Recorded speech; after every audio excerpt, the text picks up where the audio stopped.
Thanks for joining me, everyone. Why do liberal Jews hate President Trump? I was in a synagogue earlier today. It happened to be a liberal synagogue, and I'm speaking here about liberal Jews. I can't really speak for Orthodox Jewish synagogues, but at the end of a very brief sermon, the rabbi made a veiled reference to President Trump when he said something in line of, we hope that our leadership, quote unquote, will find some sort of a moral compass today. We said it's something even more obliquely than that, and with the implication that leadership, being a euphemism for President Trump, is somehow evil and immoral. And of course, the congregants had like a snicker. There was kind of this suppressed giggle almost that went up in the congregation. Oh, yes, we all know who you're talking about. Oh, yeah, we know what you mean, right?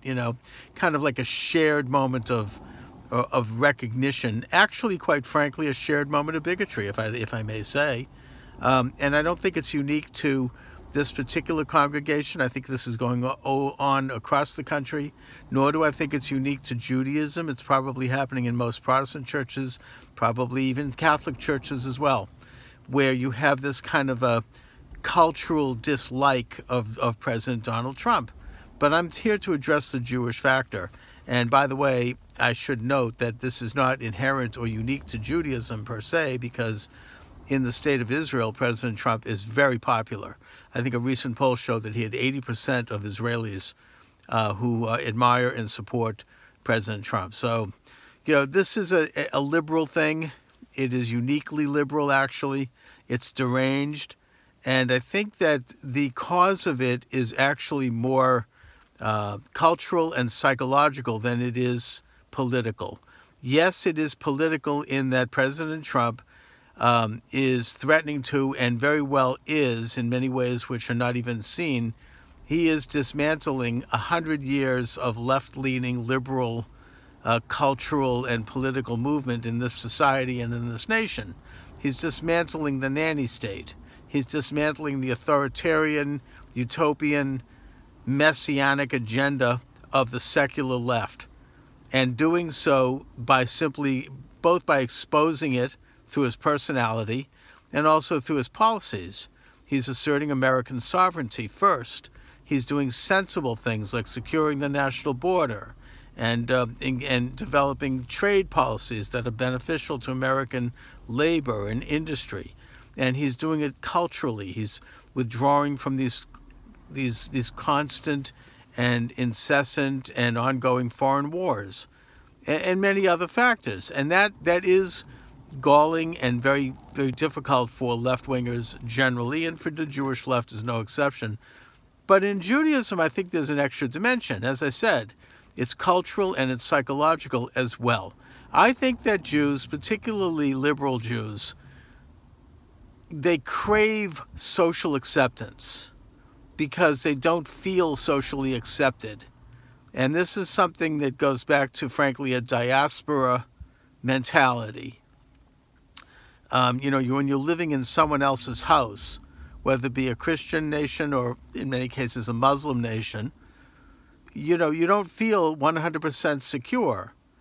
And there's a tendency to want to, it's a complex. You want to conform to their way. You resent them, and yet at the same time you revere them because they are in power. And there's this kind of almost, I don't know, it's not chameleon-like, but it's a lack of self-esteem that causes you to want to be in with the good crowd, in with the powerful crowd, or in with the beautiful people. And President Trump is not one of the beautiful people. One of the reasons, frankly, that he's not from a Jewish perspective is that he is very openly and very overtly Christian, and there is basically a Jewish prejudice and, frankly, a Jewish bigotry against Christians. Now, when I say that, let me hasten to say that you get the same basic bigotry and hatred or prejudice on the part of Christians toward Jews. So this aspect is not unique to Jews. It's just part of it, and President Trump is very much identified as a Gentile leader, as a Christian leader. in his cultural antecedents and in his way of looking at the world. And Jews fear that, they resent that. I mean, they didn't feel that from Obama because Obama, in many ways, had a Jewish perspective.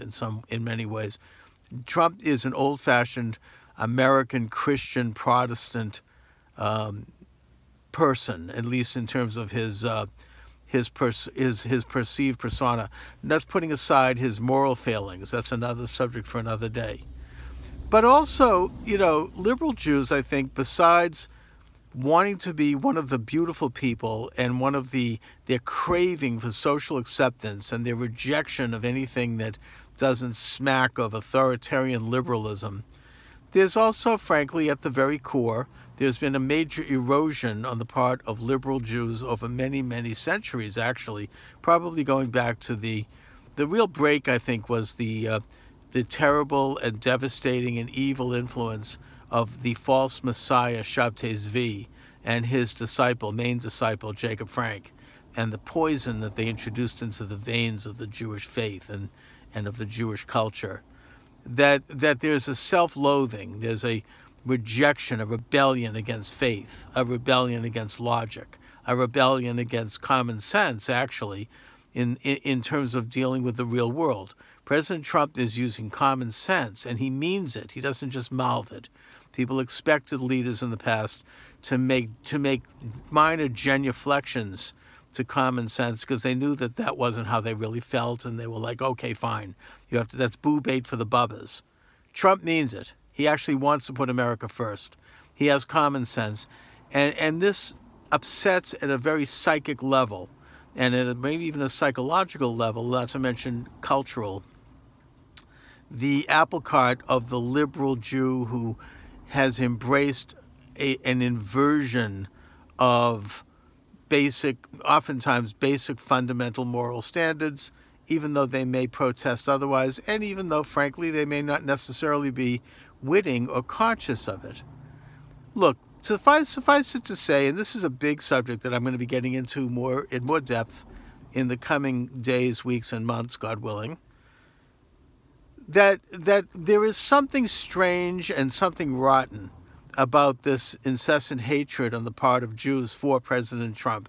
And it's not logical. I mean, if you look at the surface aspect of it, there is nothing that President Trump is doing in terms of public policy. There is nothing that he represents as a person that is that abhorrent to liberal Jews or to Jews generally or to Americans. You know, I mean, if someone can name me something else. Oh, I mean, I had somebody say to me, oh, because he's spending all this money on a wall, like this is going to destroy the country. Like, I mean, $5 billion when you have a $335 billion budget with probably about $10 billion going into the pockets of the National Education Association without actually, contributing to the education of a single child and who knows what else. But because of this one small expenditure, all of a sudden they're concerned with money suddenly. They're concerned with the budget. In other words, it doesn't make sense on a rational level, their opposition. So suffice it to say that there is something else going on here. There is something really rotten going on spiritually with this kind of hatred. This isn't just ordinary, functional, proper political opposition to policies which are reasonable and which can be debated. I don't necessarily agree with all of President Trump's policies, nor should I. And I don't trust President Trump any more than I trust anyone else in government. I mean, the job of the American citizen is to generally operate from a stand that we distrust government. But my opposition is based on reason. I can present a case. I can show what I object to. When you ask these liberals, and again, here I'm talking about Jewish liberals, but this could be just about any of them, what they oppose, they start babbling incoherently. There's nothing rational there, which is why I'm suggesting that there's something bigger going on here. There is something cultural, there's something psychological, and dare I suggest, there is something spiritual going on here in terms of some kind of a basic corruption and some sort of a falling away from morality and even reality itself. Anyways, on that note, I want to thank you for watching, everyone. Have a great day.